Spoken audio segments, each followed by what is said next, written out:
GAO now does have the authority to do these types of... What was that bill? I'd like to look at it. This is the housing bill that passed in May. The bill is S-896. The amendment was amendment number 1021. Amendment 1021. And you're saying that what the Federal Reserve Sunshine Act proposes is already in this amendment? Yeah, they're not verbatim the same thing, but I can tell you what 1020, what the amendment 1021 was doing, is it would give GAO the authority to provide Congress with an overview of all the TARP programs.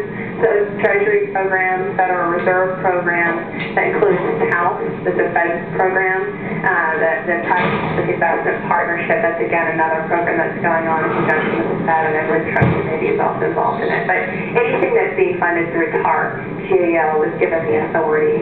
So that's the difference. They just are showing what was through TARP, but they want to keep the rest of their activities. I think that's the difference. I believe so. And we want a complete audit of the Federal Reserve. And I'm certainly not an expert on so forth, but I believe that's the difference.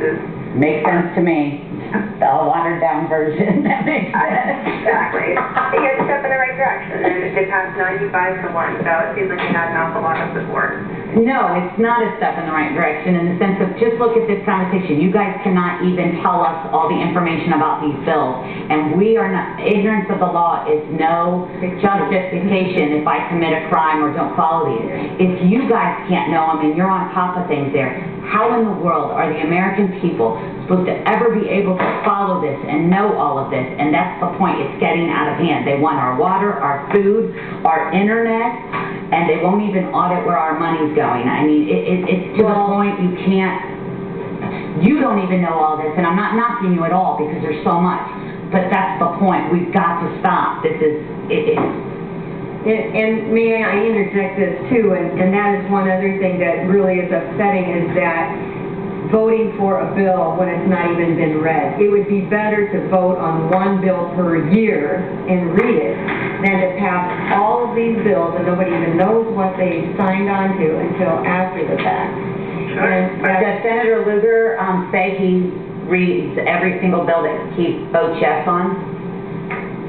The Senator tries to read as much as possible. I mean, it is just a frustration of staff as well. I mean, this is obviously, there's as many people in the public that sometimes we're presented with legislation, at the last minute, and, the Senator reads every bit he can, and we read as much as we can.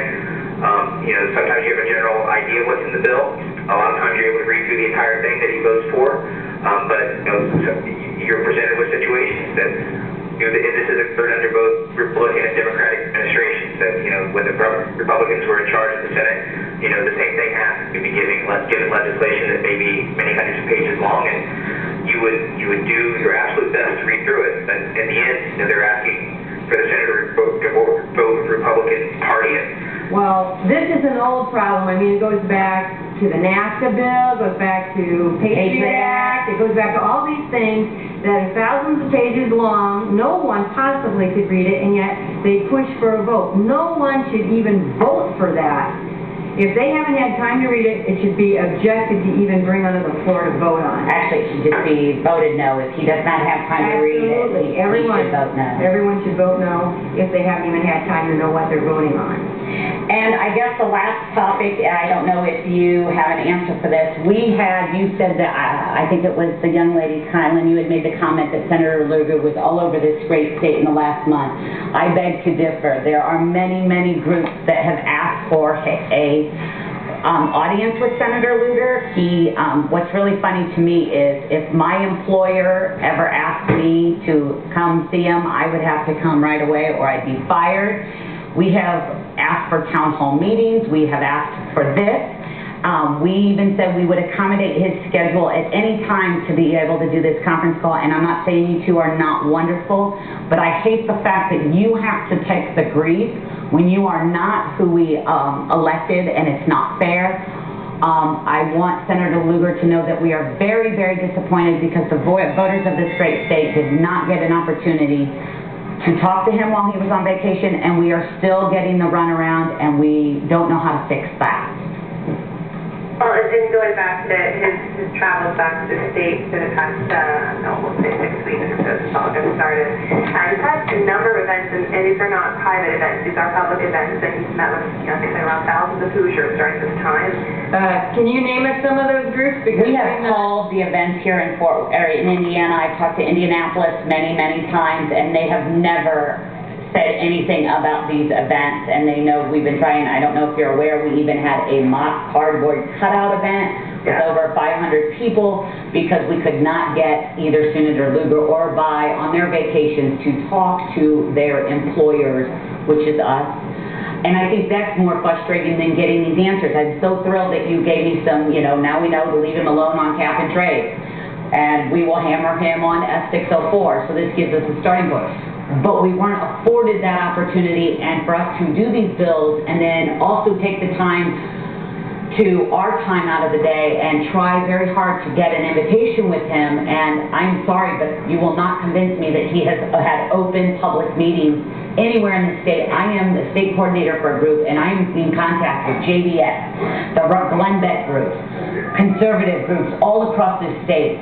Somebody would have got wind of it, and we would have been there. And I know that with all of my heart, because we are so connected right now on what these people are doing in the federal government. So Senator Lugar needs to come home and have an open event published for at least a week or two and tell us where it is so we can address these concerns with him. But I just want to say, I hear your frustration, and I'll make sure to share it with the scheduler. We're not trying to schedule, I'm not trying to talk. I agree. I certainly do want to extend both Kyle and I, any other staff, if there's ever time you want to talk about something, you want, more direct information from his office. I know it's not the same as talking to the senator directly, at a meeting in the state, but I don't want you to feel as though there's not no avenue here, because we're always happy to be on the phone with you, meet with you if we're back in the state, certainly making sure that at least you're being heard in some manner.